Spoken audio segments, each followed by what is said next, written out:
Have a drink with me. Hey, I just got my favorite bottle of anything. I'm very picky with alcohol and stuff. So, Mead, all right? This is Chaucer's. This was the first Mead I ever had, and it's still one of my absolute favorites. It's like, after tax, it's like $17.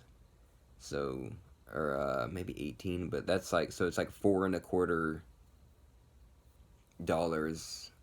a glass. So, you're not going to drink too much of this because sweet mead, I prefer sweet mead.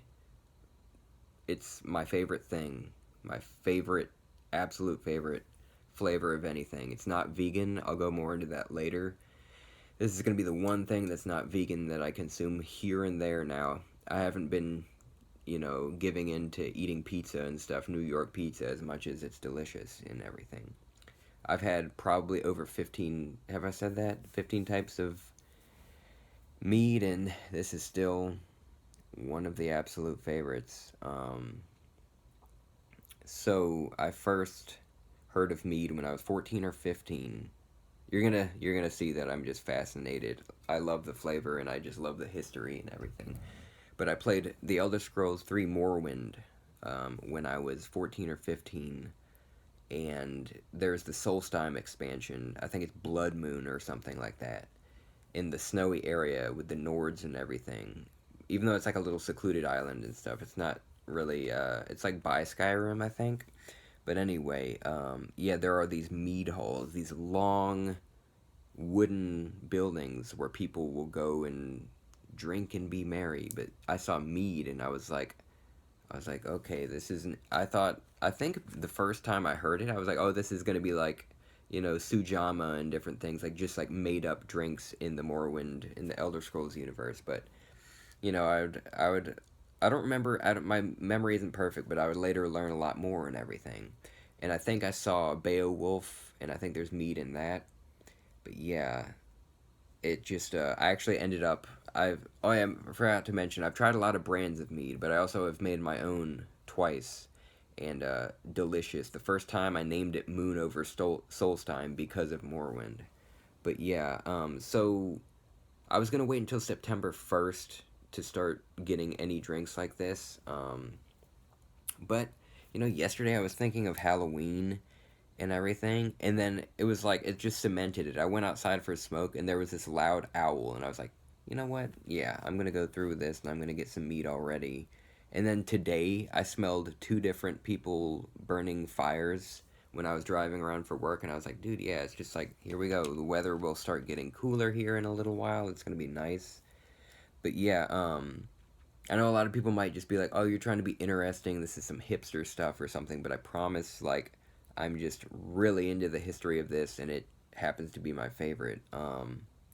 Like, I mean, I don't like, I don't like shots. I don't like tequila, gin, whiskey, especially. Like, some mixed drinks can be okay. I've had like a 7 and 7, and I kind of enjoyed that. But anyway, so this stuff, this very well may be the first drink that was ever consumed that's alcoholic. We don't know. It might be the oldest. There are also clay pots. I think it was like China, like thousands of years ago, with fermented rice residue. So, there's sake, but there also might be some weaker, like rice wine sort of things and everything. But there's a chance the first time somebody got drunk was with fermented honey, and it could have been on accident. There could have been someone that tried to eat honey, and the conditions were right. They're like, hey, I feel really good. What is this? And what happened is, it rained or something. The right type of bacteria, yeast, got into that, and it worked itself. It takes a lot. It would have to be really, that doesn't just these days it's a lot easier. When I make mead, I add nutrients and everything just to give the yeast what it needs and everything. It's a lot easier these days, but you can do it. It's not going to work nearly as well. It'll take longer, and it might not work too well, but people do say it can be naturally occurring, so that may have happened.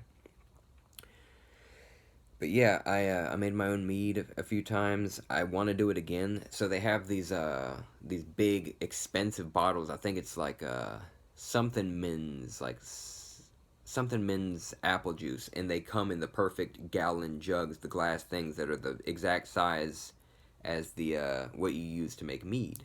And the whole reason I didn't want to do it again, like I was taking a break, was because I was like, I don't like cleaning the equipment. I don't like having to get this solution and have it to be all perfect and everything. So like I'm probably just gonna spend money each time, get a new bottle, and then they're glass, so they're recyclable. I'll get the Lalvin yeast. There are all sorts of different yeasts. You can. My favorite mead is traditional mead, which is just honey, yeast, water, and you can do nutrients. But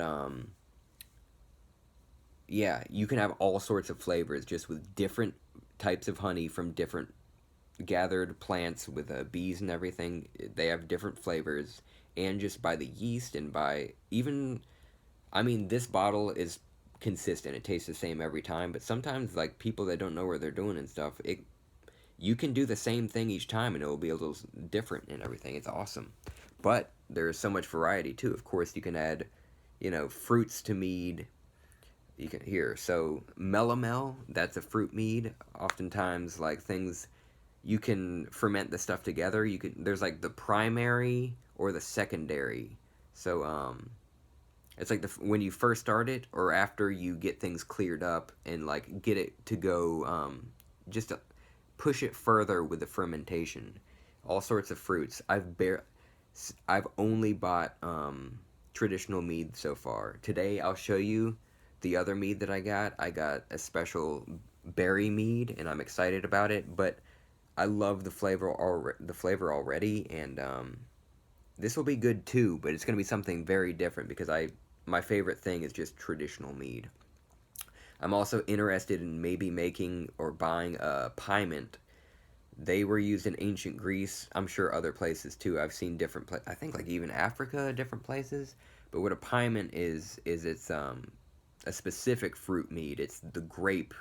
Think about wine. It's like half wine, half mead. How cool is that? You can ferment them together, do the honey and the grapes. But sometimes people just make mead and wine and put them together afterwards. I think it's still technically a pyment.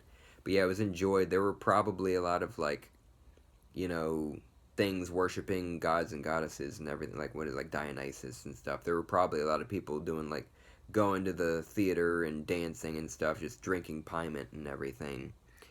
But obviously, like mead, people think of Norse mythology too. This is present all over the place. There's like, probably every continent, like Asia and Europe. Like it's really, really cool. People know this stuff. There's also metheglin or metaglin, maybe it is. I've never heard it pronounced. Usually that is like spices. You think of like cinnamon, clove, and stuff, but it can also be tea or different, just herbs also to flavor it like that.